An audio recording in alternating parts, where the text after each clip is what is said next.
परीक्षा का मतलब जांच होता है, जांच।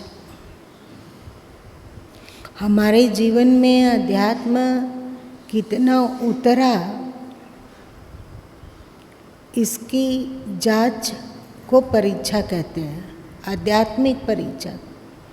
आप शैक्षिक परीक्षा जो दे रहे हो वो एक सामान्य सी घटना है। उस शैक्षिक परीक्षा में आपको धन कमाने की प्रवृत्ति आ जाएगी, बुद्धि में थोड़ा विकास होगा, पर जो चाहिए शांति, तृप्ति, संतोष, सुख, आध्यात्मिक उन्नति और ऊर्जा, वो पूर्ण नहीं होगी। तो इसका परीक्षा कहाँ होता है? व्यवहार काल में। व्यवहार से पता चलता है कि हम लोगों का मन कितना बदला। बहुत सारे लोगों को बहुत सारी साखियाँ याद रहती है, बहुत सारे चौपाई याद रहते हैं, राम जी का सारा जीवन गाथा याद रहती है, भागवत के बहुत सारे श्लोक याद हैं, उपनिषदों के भी श्लोक याद हैं। बहुत ही तीक्ष्ण बुद्धि है, जो पढ़ता है वो हृदयंगम हो जाता है। तो इन सब से आपके जिस शांति की खोज है वो नहीं मिल सकती है। शांति की खोज अहम ब्रह्मास्मि करने से भी नहीं मिलती है। असली शांति तब प्रकाशित होती है जब हम अपने मानस का पुनर्रचना करते हैं। हम लोगों ने अपने मन को बनाया है, पर बेवकूफ़ी के कारण अनेक कचड़ा और कुसंस्कारों को भी हमने अपने मन में निर्मित किया और उसके अनुसार फिर हमारा जीवन बन गया। तो सबसे बड़ा अध्यात्म और सबसे बड़ा धर्म यही है कि हम अपने मानस का पुनर्निर्माण करें। जो बेवहियात, बेबुनियादी अवगुण हैं उन सबको एक एक डिलीट करते जाएं, साफ करते जाएं, अपने अंतस को खाली करें। अंतस को खाली करने के दो उपाय हो सकते हैं। एक तो कि आप जो कुसंस्कार है उसको डिलीट करें। ऐसा करने से स्वाभाविक ही शुभ संस्कार आपके मानस पटल पर उभरेगी, प्रकाशित होगी। दूसरा है कि जो अवगुण दोष है उसको रहने दें, उससे हमें मतलब नहीं है। हमें श्रेष्ठ गुणों को अपने भीतर बढ़ाना है। तो जैसे जैसे श्रेष्ठ गुण का विकास होता जाएगा वैसे वैसे जो दुर्गुण हमने पहले बनाए हैं वो एक एक करके दिमाग से, संस्कारों से हटता जाएगा। ये बहुत ही पुरुषार्थ प्रधान है, कोई चमत्कार होने वाला नहीं है। आपने अपने साथ दुश्मनी की है तो आप स्वयं ही अपने मित्र बन सकेंगे, इसमें कोई कुछ नहीं कर सकता है। गुरु आपको मार्गदर्शन दे सकते हैं, पर आपके मन को कैसे सुधारेंगे? इसलिए जब सदगुरु कबीर साहब ने कहा कि पहले गुरु समान दाता नहीं, याचक शिष्य समान। तीन लोक की संपदा सो गुरु दीन्हा दान। गुरु के समान दाता नहीं है, वे ज्ञान देते हैं, वे मार्ग दिखलाते हैं, लेकिन केवल उनके मार्ग दिखलाने से क्या होगा? वे बहुत ही ऊंची बातों को बतलाते हों, बहुत ही लाजवाब बातों को बतलाते हों, कैसे आपके जीवन में शांति का विकास होगा इसका वे सूत्र देते हों, परंतु यदि शिष्य उसे ना ले तो वे क्या कर लेंगे? इसलिए याचक इसे कहा गया, शिष्य को याचक कहा गया। याचना मतलब लेने वाला, मांगने वाला। उसके दिल में इसकी भावना हो कि जो है जो उच्च दैविक गुण है वो हमारे जीवन में आए। हमारे जीवन में कैसे नहीं आएगा? गुरु ने कहा है दैविक गुणों को अपने भीतर संवर्धन करो तो आएगा। लेकिन केवल गुरु से कुछ नहीं होने वाला है। इसी को तुलसीदास जी कहें कि मूर्ख हृदय न चेत, जो गुरु होए विरंचिशम।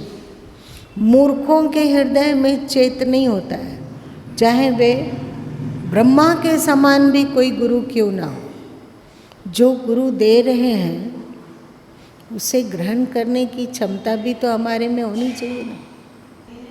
हाँ, तो पक्का है कि सुधार हो रहा होगा। पहले की तुलना में आज स्वभाव में बहुत परिष्कृतता आ गई होगी और सने सने और परिष्कृत हुआ जाएगा। इसीलिए सद्गुरु कबीर साहब कहते हैं कि श्रोता वक्ता एक होए तो कथा सुनावहूँ आदि। मतलब श्रोता जैसा हो वैसा ही वक्ता भी हो, वक्ता देने में समर्थ हो और श्रोता लेने में समर्थ हो। दोनों में से एक भी कमज़ोर हुआ तो फिर बात नहीं बनेगी। यदि गुरु देने में समर्थ ना हो तो भी बात नहीं बनेगी, और यदि शिष्य लेने में ना समर्थ हो तो भी बात नहीं बनेगी।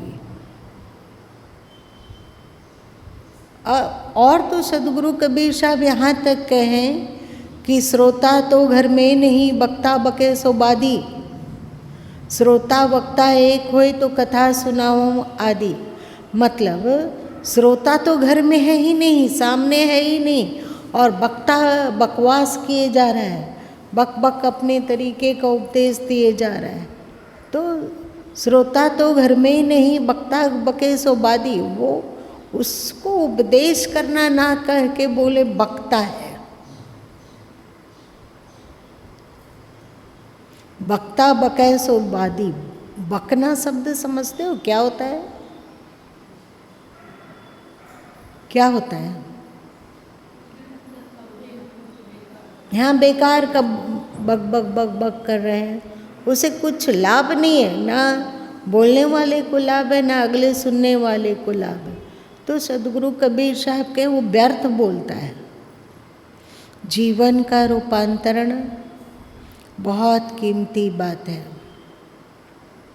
अपने मन को संभालना और अधिक कीमती बात है। हम जितना पैसों को संभालते हैं, हम जितना अपनी मान्यता को संभालते हैं और दुनियाई चीज़ों को संभालते हैं, उतना यदि हम मन को संभालना सीख जाएं तो हमारा काया पलट हो जाएगा।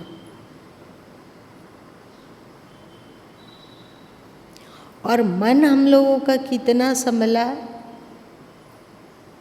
ये व्यवहार देखकर पता चल जाएगा। सही? किन किन बातों से मन का रूपांतरण हो रहा है इसकी समझ आएगी। कौन सा जांच प्रक्रिया है? आप बताइए फौजी जी कि किन किन गुणों के विकास होने पर हम समझें कि हमारा मन अब थोड़ा थोड़ा रूपांतरित हो रहा है, श्रेष्ठता की ओर बढ़ रहा है, शुभता की ओर बढ़ रहा है। जब तक श्रेष्ठता और शुभता की ओर नहीं बढ़ेगा तब तक शाश्वतता की ओर कैसे बढ़ेगा? पहले तो श्रेष्ठता और शुभता लाना ही होगा। इसलिए वो गुरु पूर्णिमा के सत्संग में कहा गया कि सुमिरन में सबसे पहला अक्षर जो है वो है सु, मतलब शुभता, श्रेष्ठता। आप दूसरी बातों को सुने उस अथवा स्मृति में रखें, उससे पहले आप अपने में शुभता को भरें, शुभता को स्मरण रखें। और ये शुभता हमारे भीतर बढ़ रही है या नहीं, इसकी पड़ताल हम कैसे करेंगे? हम लोगों में शुभता का विकास हो रहा है, इसको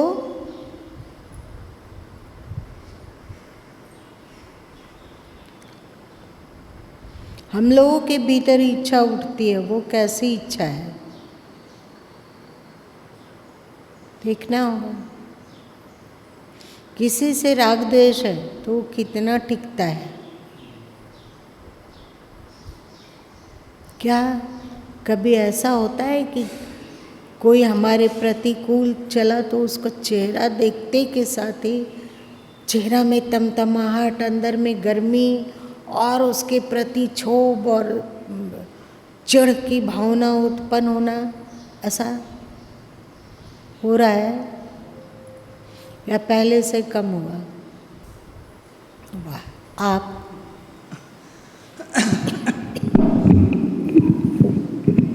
सुधार तो बहुत हुआ है।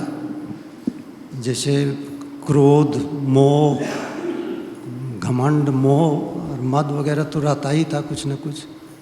धन की ज़्यादा लालसा, उस समय बहुत संतोष हुआ है कि ठीक है, कभी तो अच्छा जीवन नश्वर है, ये भी हमेशा याद रहता है। तो बहुत ज़्यादा किसी के जीवन में प्रतिकूल परिस्थितियां भी आती है, उस समय कितने हद तक हम अपने मन को शांत रख पाते हैं? हाँ, पहले तो नहीं रख पाते थे, लेकिन अब बहुत हद तक शांत रहता है कि ऐसा लगता है कि जीवन में जैसे विपरीत परिस्थिति आई है तो अधिक दिन नहीं चल सकती है और ईश्वर और गुरु का कृपा बना हुआ रहता है। तो इसलिए ऐसा महसूस ही नहीं होता। और हुआ भी यही है, कभी भी विपरीत परिस्थिति नहीं रही है। और बहुत अच्छा समय आता है तो वो भी नहीं रहता है, आने जाने वाला ही रहता है। तो जो चल जाता है तो उसके बारे में कितना सोचना, दूसरे के मतलब बारे में। प्रतिकूल परिस्थिति में जितना लंबे समय तक अशांत होते थे, अब उस तरह से नहीं हो रहा है। नहीं, अब तो एकदम बहुत कम, लगता भी नहीं है कि विपरीत परिस्थिति आई। कभी नफ़ा नुकसान हो गया, शारीरिक कष्ट हो गया तो लगता है ये तो होगा ही, क्योंकि जीवन में आए हैं तो उससे बचा नहीं जा सकता है। ऐसा मैंने धारणा बन गया कि ये सब होना ही होना है। जब जीवन है तब तो चल ही नहीं सकता एक जैसा रहे। कभी कष्ट भी होगा, कभी सुख मिलेगा, कभी लाभ होगा, कभी हानि होगा, ऐसा हमेशा रहता है मन में। तो इससे और यहाँ आते हैं तो वही सब बात ज़्यादातर सुनते हैं तो और दृढ़ विश्वास होते जा रहा है कि कुछ भी अस्थाई नहीं है। इसीलिए ज़्यादा मतलब सत्संग में आने से बहुत सुधार हुआ है। हाँ, बहुत सुधार हुआ है, क्योंकि ये तो एकदम लगता है कि स्वाभाविक है। कुछ कष्ट भी आ गया, शारीरिक हो, पारिवारिक हो, तब भी लगता है कि ज़्यादा चलने वाला नहीं है, और सही में चलता भी नहीं है ज़्यादा, फिर सामान्य हो जाता है। तो ऐसा हमेशा विश्वास बना। चिंता क्यों में एक पॉइंट दिया हुआ है, यह भी गुजर जाएगा। तो जो अनुकूल है वो भी गुजर जाने वाला है, तो उसमें घमंड कैसा? और जो प्रतिकूल परिस्थिति है वो भी गुजर जाने वाला है, तो उसमें विकलता कैसी? और एक बात है कि जब अंतस में कोई अप्रासंगिक अशांति कारक विचार उत्पन्न होता है तो खटकता बहुत है ना? मन में यदि किसी कारणवश, देखिए परिवार है, हम लोग संसार में रहते हैं, तो कोई ना कोई तो होगा ही कि जो प्रतिकूल चलेगा, सही ना? चाहे परिवार में भी है तो बेटे हैं, बेटियां हैं, अथवा अपना ही पति पत्नी है, अथवा अपने ही घर के और सदस्य हैं। ऐसा संभव नहीं है कि अगला सब कुछ हमारे अनुकूल हो, हम जो चाहते हैं अगला वही करे। आप किसी के प्रति क्या अगला जो चाहता है वो कर पाते हैं? यहाँ कौन से मनुष्य होंगे जो कहेंगे कि नहीं अगला जो चाहता है वही हम कर पाते हैं, और 100% उसके अनुकूल चलते हैं।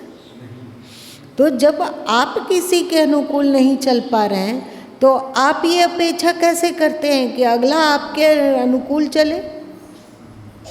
सही ना? आपके प्रतिकूल कोई चलता है तो आप क्रोध से आग बबूला हो जाते हैं। तो आप जब किसी के प्रतिकूल चलते हैं और वो क्रोध में आग बबूला हो जाए तो उसकी क्या गलती है? आप भी वैसे हैं, अगला भी वैसा ही है। समझ में बात आ रही है ना? तो इसमें आप अपने मन को नहीं सुधार पाते हैं और दूसरे के से अपेक्षा रखते हैं कि वो अगला बिल्कुल एकदम चमक जाए। ऐसा कैसे हो सकता है?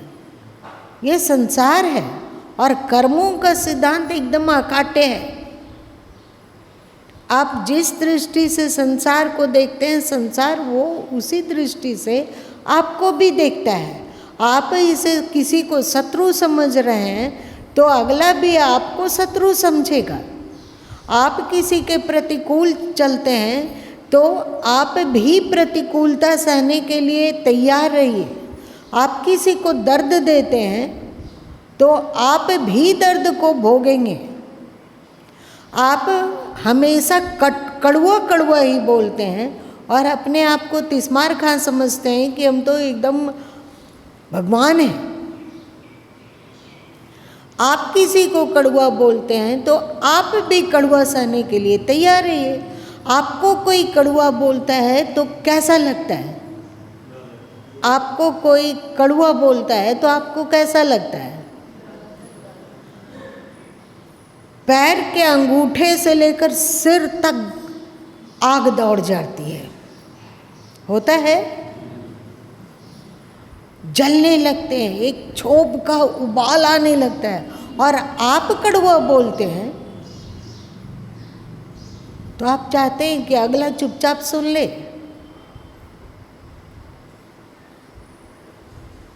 आप चाहते हैं कि वो आपकी इच्छा का एकदम अनुवर्ती, आप महाराजा हैं क्या? आप ईश्वर हैं क्या? आप कोई पहुँचे हुए संत हैं क्या? आप अपने मन के गुलाम बने हुए हैं तो जैसा कर्म करोगे वैसा फल तो पाओगे ही।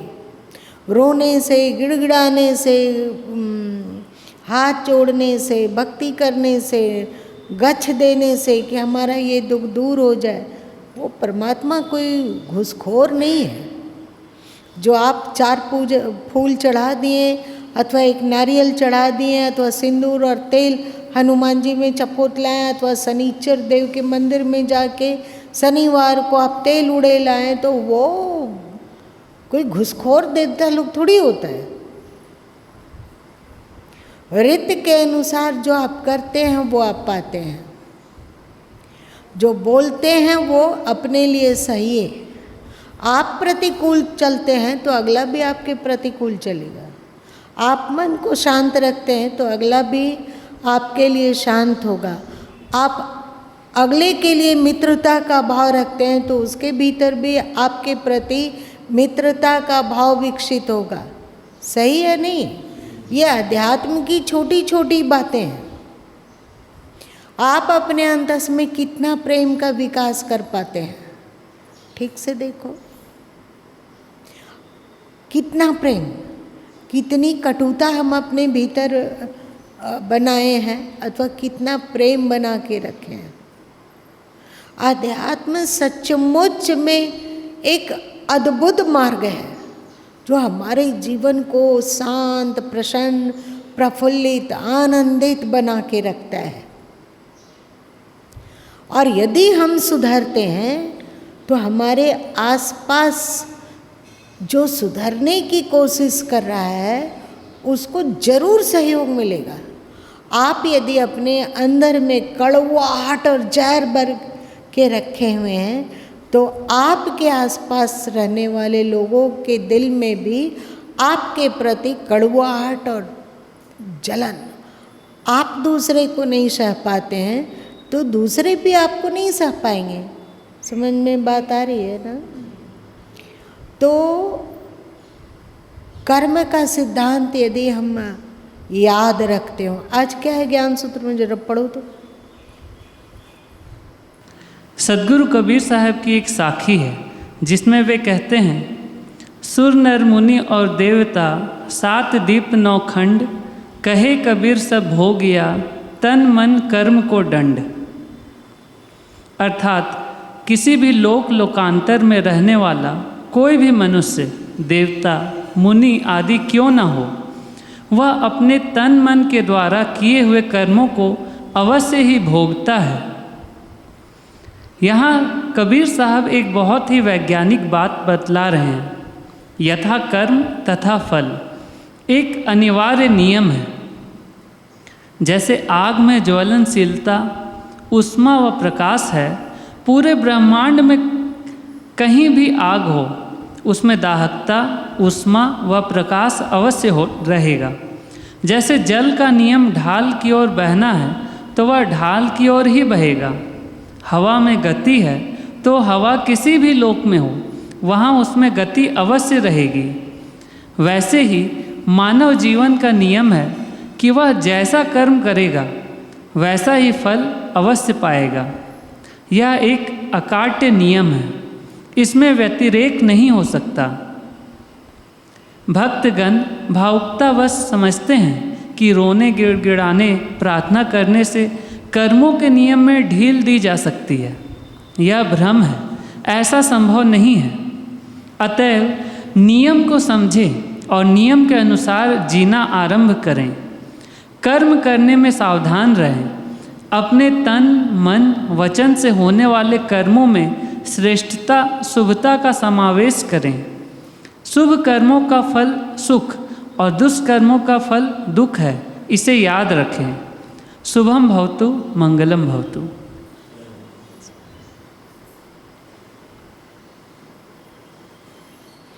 देखिए, आप लोग शाश्वतता की ओर बढ़ना चाहते हैं और अध्यात्म की परिणति है शांति, अध्यात्म की परिणति है सुख। यदि आपके भीतर शांति बढ़ रही हो, यदि आपका मन सुखी रह रहा हो, तो समझो कि आपके जीवन में अध्यात्म की वृद्धि हो रही है। कोई प्रतिकूल परिस्थिति सामने आ गई तो पल भर के लिए हम उसका प्रतिकार किए, क्षुब्ध हो गए, लेकिन वो क्षुब्धता टिकी नहीं और फिर उड़ गई कपूर की तरह। तब समझना कि आपके भीतर अध्यात्म का विकास हो रहा है। आप किसी परिस्थिति बस बहुत चिंतित है, बहुत तनाव जैसा लगता है, पर आप उस तनाव को पहचान गए और ये जान लिए कि इस तनाव से कुछ नहीं होने वाला है, और उस तनाव को आप जितना जल्दी रफा दफा कर पाते हैं, ये परीक्षा है कि आपके भीतर कितना अध्यात्म पुष्ट हुआ और कितना नहीं। यदि आपके भीतर अध्यात्म पुष्ट नहीं होगा तो वो क्षुब्ध तत्व, वो टेंशन, वो तनाव बहुत देर तक टिक जाता है। कई बार आप लोग को कहे हैं कि एक द्वार से सांप आता हो और दूसरे द्वार से निकल जाता हो तो वो ज़्यादा टेंशन की बात नहीं है, पर यदि वो सांप घर में ही ठहर जाता हो, कहीं छुप जाता हो, तो ये खतरनाक है। उसी तरह ये मन है, संसार में रहना ही है और संसार में अनुकूलता प्रतिकूलता आएगी ही, और तनाव स्वाभाविक है। चिंता होती है कि परिस्थिति को कैसे सुधारा जाए, बात अलग है। जान लिया गया कि ये परिस्थिति, इसमें क्या क्या करना है, बस हम टेंशन को वहीं पे पोस्टपोन करें, वहीं छोड़ दें। ये जितनी कैपेसिटी विकसित होगी, समझो कि आप उतने अधिक आध्यात्मिक मार्ग में आगे बढ़ रहे हैं। और ये तनाव जितना देर तक आपके भीतर ठहर जाएगा, आप लोग कभी अनुभव किए हो कि नहीं तनाव का? ऐसा तनाव कि मन से हटा रहे हैं कि ये तनाव हमें नहीं करना, क्या फ़ायदा है बेमतलब सोचने से, चिंता करने से क्या फ़ायदा। अभी मन को संभालें, अभी सहेजें मन को, और 1 मिनट के बाद फिर से वही विचार घूमने लगना। आप लोगों ने देखा है या नहीं, है ना? 1 मिनट के बाद फिर से वही विचार घूमने लग जाना। फिर आप मन को संभालें, मन को कंट्रोल किए और कहें अरे इस तनाव करने से क्या फ़ायदा है। हमें जो पुरुषार्थ है वो करना चाहिए, और पुरुषार्थ के पीछे इस तरह से हाथ धोकर मत पड़ जाइए कि अशांत हो जाए।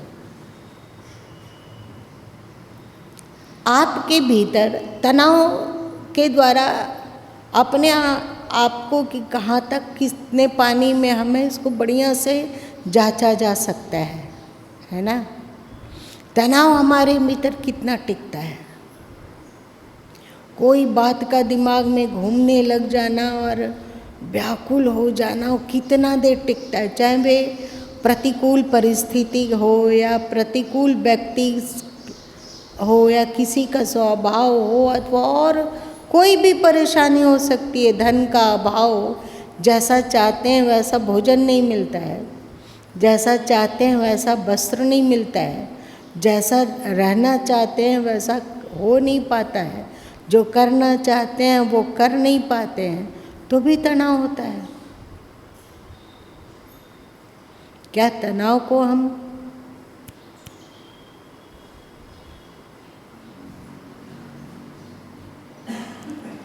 दोबारा फिर मन को शांत किया जाता है कि तनाव बेकार चीज़ है।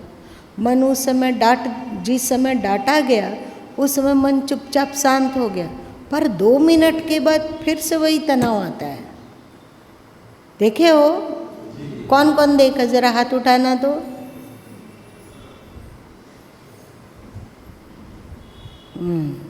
सही बात है। इसका मतलब है कि अभी हम लोग को अपने भीतर और अधिक आध्यात्मिक ऊर्जा भरना है। सबके जीवन में कटुभाषी कभी ना कभी मिले होंगे, है ना। कटुभाषी कभी ना कभी मिले होंगे। वो 10 साल पहले हो, 15 साल पहले हो, किसी ने हमारे साथ बहुत खराब व्यवहार किया है, वो बात दिमाग में गड़ गई और वो दिमाग में अभी तक बनी हुई है। व्यक्ति जिंदा भी रह सकता है अथवा मर भी जा सकता है। जिसने प्रतिकूल किया अथवा कटु व्यवहार किया वो जिंदा रह सकता है अथवा मर जा सकता है, पर हम लोगों के भीतर उसके लिए जो चिढ़ है वो अभी तक टिका हुआ है। अब अक्सर जब बहन लोग आती है और वो कहती है कि जब वो शादी करके आई थी शुरू तो उसकी सासू माँ क्या क्या की थी, 20 साल पहले की घटना है और उसको जीवंत याद है।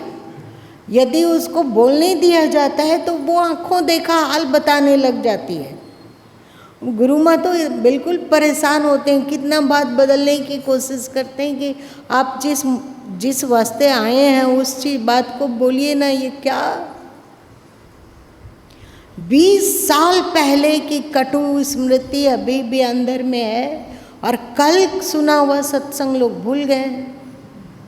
होता है ना। इसका मतलब कि अभी आप में अध्यात्म की बहुत कमी है।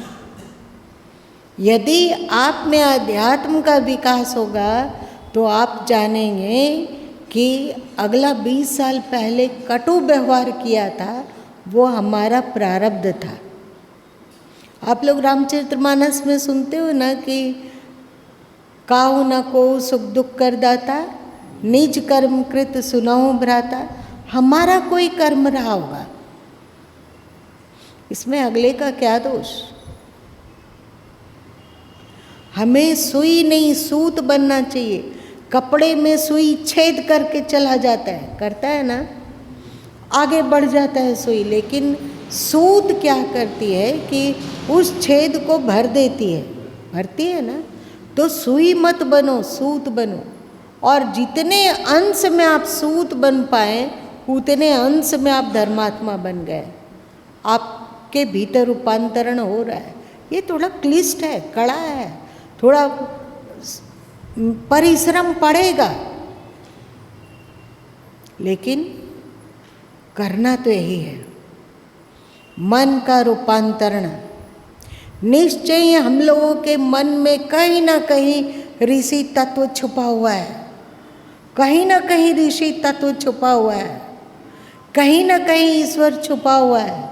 उसको उबारने के लिए हमें अध्यात्म के मार्ग को अपनाना होगा। सुखी रहने के लिए हमें अध्यात्म का मार्ग अपनाना होगा। शांति में परिपूर्ण, तृप्त और संतुष्ट जीवन जीने के लिए आपको अध्यात्म अपनाना होगा। और जो श्री कृष्ण ने कहा तो सभी शास्त्र कहते हैं कि हम अपना शत्रु और मित्र स्वयं हैं। इस बात को भी याद रखना होगा। आज यदि हम बहुत दुखी हैं तो इसका कारण हम स्वयं हैं। हमने गलत तरीके से अपने मन को गढ़ा।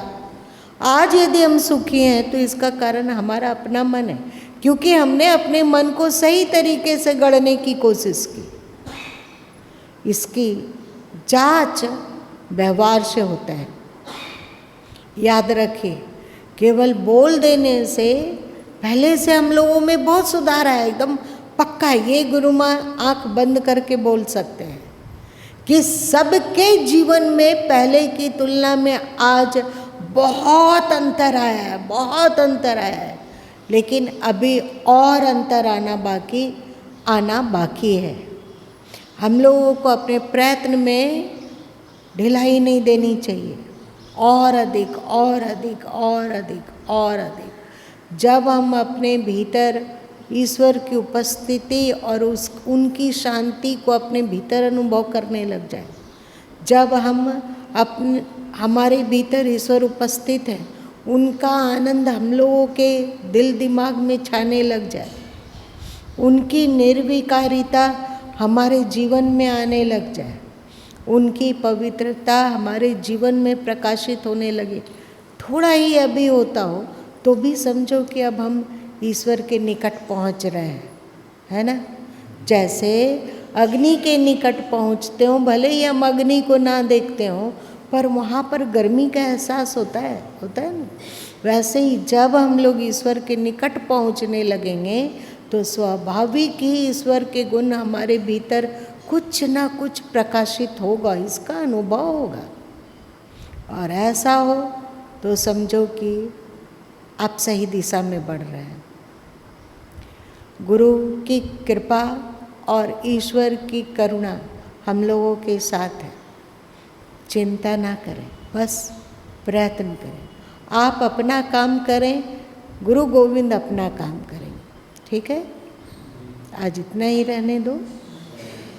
का दंड हमें मिलता है, परंतु मन से जो हो जाता है, मन से किसी के बारे में बुरा सोचे या मन से लगा कि हम उसको 4 थप्पड़ लगा देते, तो इसका भी क्या फल हमें मिलेगा दंड? एक बार कहीं गीता में गुरु माँ लिखे हैं कि भौतिक जगत में तो जो आप संसार से अपराध करते हैं, शरीर से अपराध करते हैं, उसका दंड मिलता है ना, कोर्ट के द्वारा, कानून के द्वारा। लेकिन आप मन से बुरा करते हैं तो इसका दंड नहीं मिलता है कानून से। आपके मन में इच्छा जागी कि हम अगले के खून कर दें, जान मार दें, इसका दंड आपको कानून नहीं देगा। पर आप मन से जो गलत विचार करते हैं उसका दंड आपको अध्यात्म देता है, अथवा ईश्वर के कानून में उसका विधान है कि मानस विकृति ये लाया, मानस दुष्टता की ओर बढ़ा, मन से गलत कार्य किया तो उसका तो दंड मिलेगा ही। आप शरीर से गलत करते हैं तो इसका दंड आपके शरीर को मिलेगा, और आप मन से गलत करते हैं तो इसका दंड आपके मन को मिलेगा।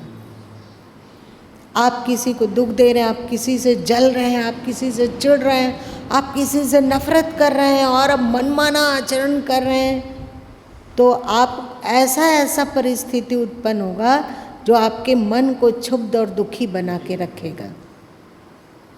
ये धर्म का कानून है और ये रीत है, ईश्वर का नियम है, इसको बदला नहीं जा सकता है। इसलिए तो इस साखी में कहा गया तन मन से कर्म, मतलब अपने कर्मों को शरीर से जहाँ संभाल रखो, वहीं पे मन में भी कुवृत्ति को ना पनपने दो। और अगर कुवृत्ति पनप जाती हो तो उसको आए गए करो। ठीक है, आज इतना ही रहने दो, समय अधिक हो गया।